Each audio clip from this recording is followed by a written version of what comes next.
Welcome to Dungeons and Disney Storytime. Hello there. My name is Amanda, longtime YouTube binger, first time uploader. We aren't gonna count my cringy AMV days. I'm an elementary teacher and artist from Fairbanks, Alaska. If you could name a fandom or hobby found in nerd culture and the internet, I'm probably into it. One such hobby is Dungeons and Dragons.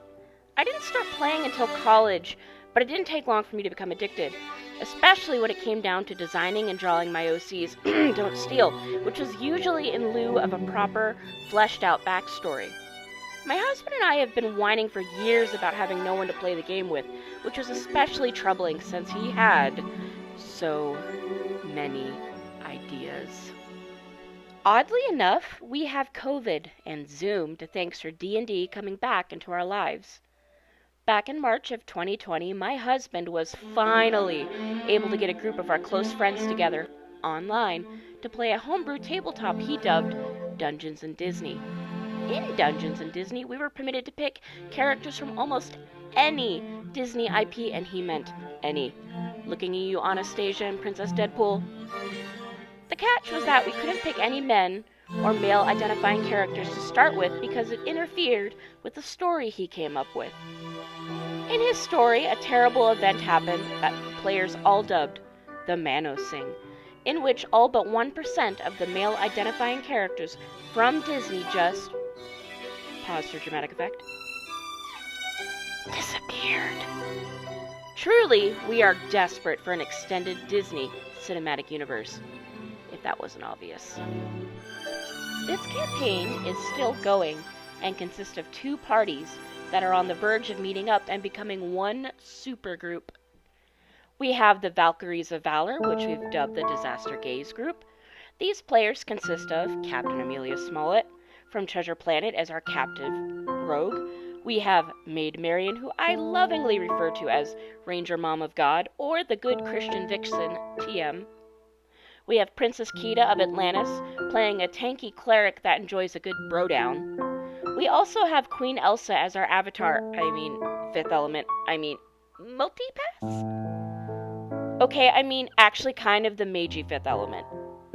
Finally, we have my character in this party, Tinkerbell.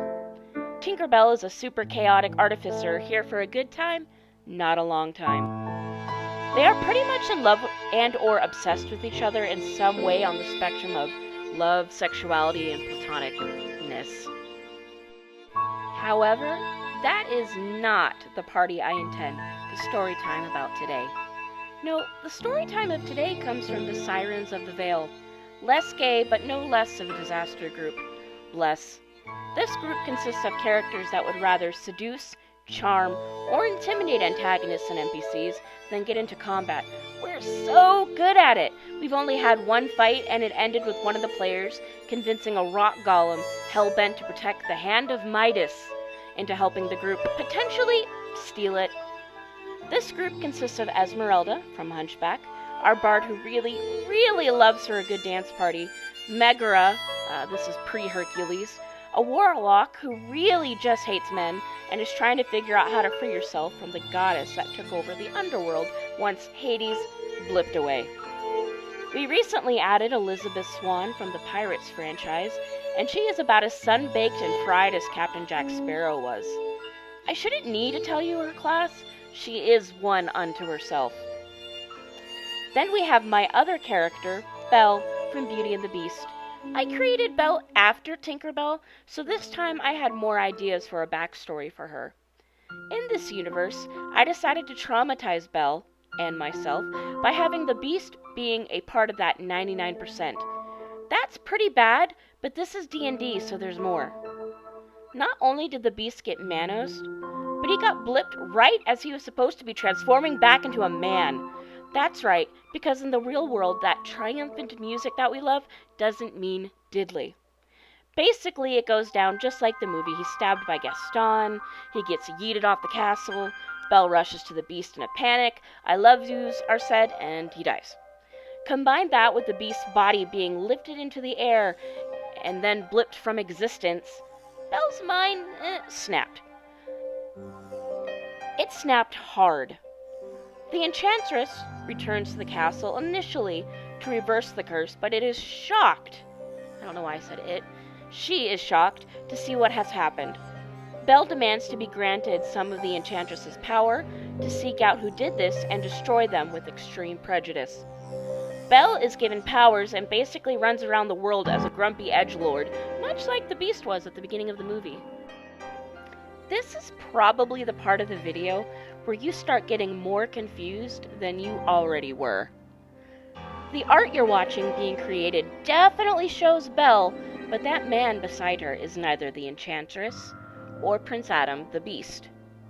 The man next to her is none other than the soul of Yensid, aka the sorcerer from The Sorcerer's Apprentice, aka that old magic dude from Fantasia that smacks at Mickey for flooding his office. So yeah, they're a couple in the story, like a super committed couple, like married. What follows is that story, which has happened in-game and then in a one-on-one roleplay with my husband, because, let's face it, what else are you going to do in 2020?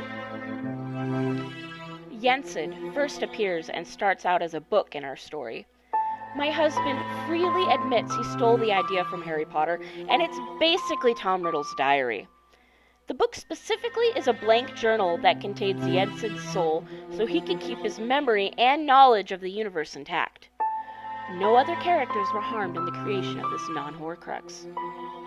The book resided in the main library of the Magic Kingdom, where Mickey and the rest of the Fab Five live, very much like Kingdom Hearts. Our party found it during a routine search to find information related to our latest plot hook. It didn't take long for us to start writing in it, only to find out our ink would disappear and be replaced with cranky old man messages that basically equated to, "You nosy kids, get off my lawn!"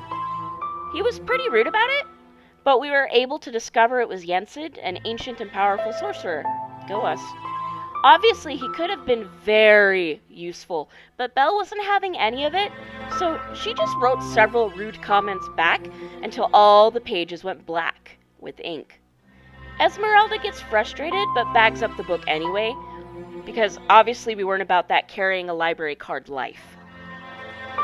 Also, obviously, Belle wasn't going to let the journal win. Okay, and she might have felt 5% bad about yelling at the soul of Yensid and calling him a worthless piece of parchment. So what does she do? She steals the book right out of Ez's bag like a boss and uses magic to transform the book just enough for it not to be recognized. The party escapes from the library only to figure out the journal is gone, but no one suspects Belle, because why would she do that? Belle's pretty awful sometimes, and I love the Goth Queen for it. Belle eventually convinces Yensid's journal to start talking to her again and apologizes. Armed with ridiculous amounts of knowledge, Belle takes every opportunity to ask the book questions regarding their various tasks and quests. And she does this right under the party's noses. But since it's very Belle to read and write in her journal, everyone thinks this is normal. After a while of Belle treating Yensid like a tool, she eventually starts confiding in him and discovers they have a lot in common. They're both incredibly intelligent and strongly ostracized in their communities. Belle feels comfortable telling him about all the awful things she's done since the Manosing, and he never judges her. Since I love me a good romantic subplot, the two start flirting, and Yensid shows an ability to pull her mind within the book so they can pretend to be in each other's company for real. Yensid does this for the first time at a party in Narnia, where the rest of the group is off doing things that are best explained in another story time. This flirtation doesn't last too long until something very unexpected happens. The gang is sent to Avalon to meet with a witch that can help them on one of their quests. The group isn't allowed to walk on the shores of Avalon without temporarily relinquishing their magic. This sparks a lot of heat and shouting, as everyone is hesitant or outright refusing to give up their magic. Just as Belle finally agrees, the bag that contains the journal starts to glow and out pops Yensid, looking like a snack, like an Oscar Isaac coated snack. Belle is shocked, confused, aroused, wants to punch something, and let's just say she takes the earliest opportunity to split from the group and sneak off to go do things you just can't do with a book. After this tete-a-tete, Yensid and Belle confess their love to each other, and he asks Belle to marry him. Belle is just so excited to feel anything besides rage and sorrow that she agrees without thinking it through, and now they're committed. After this, they return to the group. Belle is disheveled and limping, practically. The group is very worried, and Belle does a really poor job trying to explain that she, air quotes, tripped. Megara catches on and gets Belle to spill the beans, but the rest of the group gets an idea about what's going on with them, but not the whole detailed story. The other players in the group also found out about Yensid pretty much the same time the characters did, and Ez's player was scandalized. I was lovingly called a dirty secret keeper, but honestly, I didn't tell anyone because A, deep down, I didn't think anyone would care. B, if they did, I probably would have been embarrassed. And C, I love me a good forbidden secret romance, okay? Anyway, that's my story and the inception of the Bellesid ship. I hope you enjoyed it, and feel free to continue watching the rest of the video. If you like this video, please like and subscribe for more art and D&D stories. Safe travels.